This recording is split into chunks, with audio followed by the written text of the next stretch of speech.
Hey guys, it's ExandShadow, and welcome back to Let's Play Paper Mario The 1,000-Year Door. Anyway, last part we started our adventure, and in this part we get robbed. Yes, that's right, that blue shot guy, actually bandit, that blue bandit there, will steal half of your coins. You start off with 100, which is more you started off than last game, but you'll be brought down to 50 here. If you buy something for, let's say, 4 coins and you have 96, you'll be brought down to half of what you have. So, that guy will always steal your money. I don't know of a way to get it back. Anyway, this is Professor Frankly's house. There he is. I love Professor Frankly. Oh, hi. There you are, Professor Frankly. What's up? Who's there? Who wants me? Ah, yes, you. Now, you, I've seen your face before. Yes, that face. Wait for it. Just a moment. Don't tell me now. Silence. I'll get it right. It's not Goombrielle. Not Eliza Goom.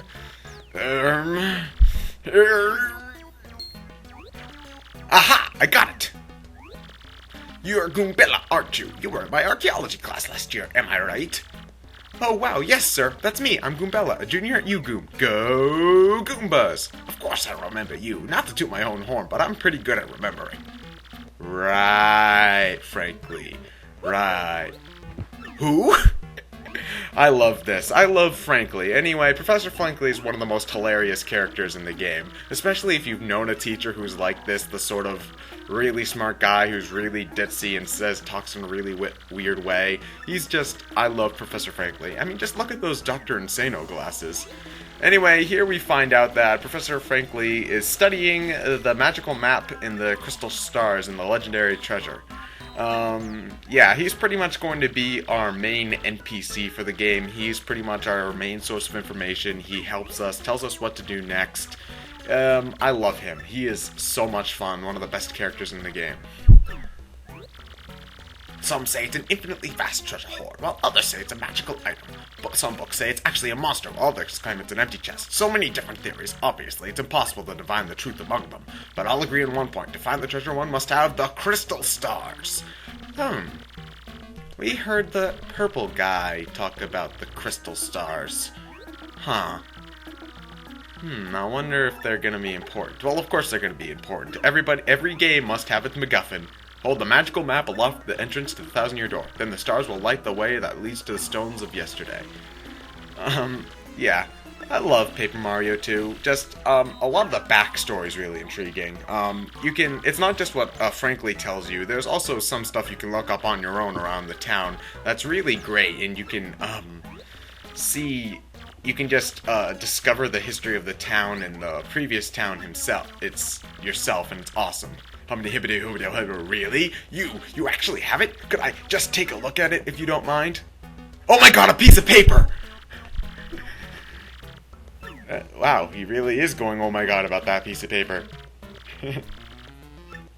Yeah, so anyway, now that we have the magical map, we can go to the 1,000-Year Door and find where the crystal stars is. If we find the crystal stars, well, obviously that's going to help us find the treasure. And I like treasure. It's time to play Wario. So anyway, Professor Frankly will follow you around like your party member for this section, but he doesn't actually do anything. It's just a nice little attention to detail. So anyway, he just knocks it off. You're not allowed to be able to go down the pipe beforehand. So anyway, yeah, let's go down the pipe. Down the pipe we go. Oh, wait, hang on a second. Mario, something just occurred to me.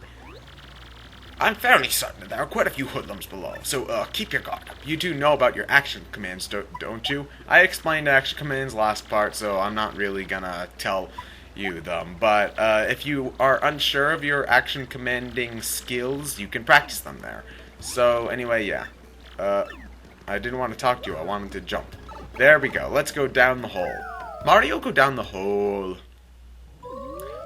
So this is Rogueport Sewers. This is where we're going to be spending a lot of our time in the game. It's essentially our main hub under our main hub. You see that blue guy down there? We're gonna need to talk to him later. If you go into that house right there, there's a fortune teller who can give you hints. But anyway, hey man, what's up? Who's that hottie you got there with you?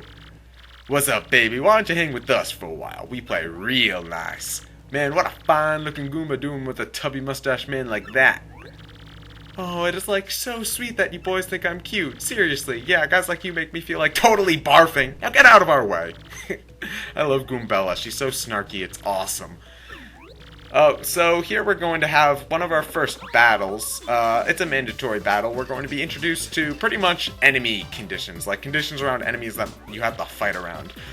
You see here we've got a Goomba, a Spiky Goomba, and a Power Goomba. The Goomba you can beat with either the jump or the hammer, it's fine. The Spiky Goomba, if you jump on it, well, there's a spike. That would hurt. Why would you jump on something like that, you moron? So you have to use the hammer for the Spiky Goomba. The Power Goomba's too far up to hit with the hammer, so you gotta jump on that.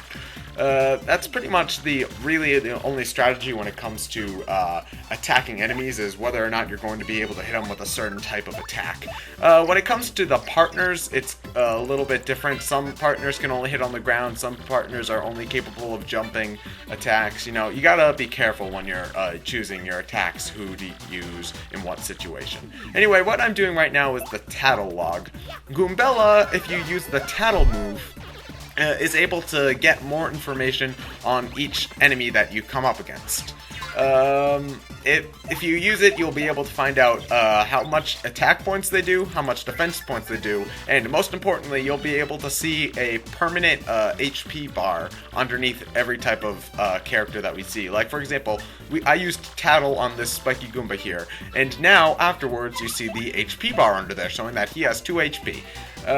Now, every Spiky Goomba that we see after this will have that HP bar, and it's incredibly useful. You are going to want to have that all of the time. So, I would recommend using the Tattle log on every single enemy you see. Now, a lot of people don't like using Tattle. They don't think it's necessary, but I can't play Paper Mario without knowing how much HP the enemies have, because a lot of the strategy that I use involve, once you get to more of the moves that, you know, might attack all enemies on screen, you know, it's useful knowing how much HP the enemies have, so I would recommend using Tattles. There is a badge that lets you see the enemy's HP without using the Tattle, but I think that's sort of just a waste of badge points when it takes one turn to use Tattle, and then you see their HP for the rest of the game.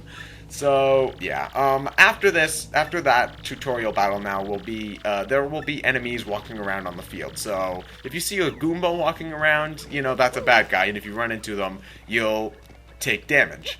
No random encounters, thankfully. So, but, however, if you jump on top of the Goomba before the battle starts, you will get what's called a first strike. And then, once you do the first strike, then, you know, you'll attack before it's like getting an extra turn at the beginning of the battle. See, however, I'm going to be cutting out most of the repeat battles just for time and convenience purposes. That's a question mark block. If you hit it with your hammer or jump into it, like in the normal Mario games, you might get a coin or an item. It's generally useful. Ooh, blocks. Smash! So anyway, yeah, you're going to want to memorize this route that I'm going down now, because this is the way to get to the 1,000-year door, and you're going to be coming down here a lot. Ooh, look at that guy. Remember that for later. Anyway, new enemy time. This is a Spinia. It has 3 HP as opposed to the Goomba family, which only has 1. So it takes more than 1, so it takes a little bit more time to defeat, but it's essentially still the same sort of creature. It's really not that hard to deal with. It'll attack by rolling past you, so it's relatively easy to use the guard command for. So, you know, these guys are only marginally more of a threat than a Goomba would be, for example. As you can see there, pieces of the set start to fall on top of me. That happens somewhat randomly, usually after you do an attack like a hammer attack or something. Basically, the battles in Paper Mario take place on a stage, so random stuff with the stage will happen occasionally, and later on, the concept of an audience will be brought up, but that's not going to be until, for a little bit anyway. Anyway, we're stuck, but you're going to want to get that black key just to save some time, because you're going to find something to open with it in literally like a few seconds. So anyway, we don't really have anywhere to go but this door right here, so let's check it out. Ooh, a box. I'm going to open that. Whoa. Hey, you, can you hear me? You can? That must mean you're the hero of legend. Oh, only the great hero of legend can hear my voice. Yeah, everyone else, nothing. I see, long ago, an evil spirit cast a curse on me, locking me in this box. I was bummed. I've been here ever since, waiting a long time for the hero to come by. So yeah, anyway, big guy, what brings a hero like you to a place like this? Mario, a word with you. I'm not exactly confident we can trust this box. I think it might not be best not to mention we're looking for the crystal stars. Well, drat. I just said it out loud. What's wrong with me? Oh yeah? Searching for the crystal stars, are you now? You really are a hero. Well, you're definitely gonna need my help if you want those bad boys. So first you should look for the key to this box, and use it to get me out. Definitely. By the way, the key looks like this. Oh, that's the key we just found. So anyway, despite our reservations, we are going to have to open the box. So find the key if you haven't already gotten it, and then come back and open the box. Whoa, whoa, whoa. You brought this key? Yes. Oh man, I owe you big. Yes! Thank nothing. Wee-hee! Fools! That's not good. Oh boy, did you fall for it. I burned you. What, you think I was gonna help you? Instead, I'm gonna spread a little of the suffering I've endured in that stupid box. Yeah, sorry, but those are the breaks. I'm gonna cast an evil, terrible curse upon you. Boogly wiggly woo, you're cursed! I cursed you. Enjoy that, curse sucker. You got what you deserved. So anyway, this is the first of a couple of curse chests that we're going to be finding. That curse is in quotation marks, because really this is just some abilities that'll help us move along in the game. Now this is where sort of the paper aspect of Paper Mario makes its most direct appearance. Like for example, here we can turn into a paper airplane.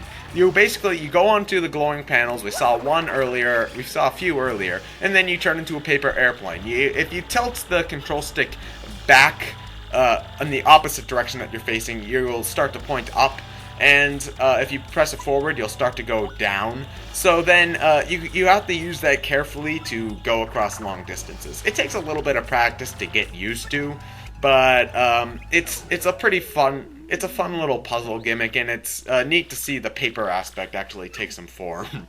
So anyway, yeah, we were cursed. Woo! I gotta say, I love the curse boxes in this game. I think they're hilarious and awesome, and just like the rest of this game, and it's great. So anyway, now that we've gotten the curse, we can find... Ooh, it's a door. Yeah, it's a door. This is the 1,000-year door, as in the title, Paper Mario, and the 1,000-year door. It's so pretty. It's a door. So anyway, yeah, I'm surprised nobody's ever found this before. I mean, it's relatively easy to get to. So anyway, here's the room, you know. It's very spooky and such. This room has its own musical track. It's nice, but we're not gonna find out what this has to offer until next time. So, I'm ExandShadow, and I'll see you guys later.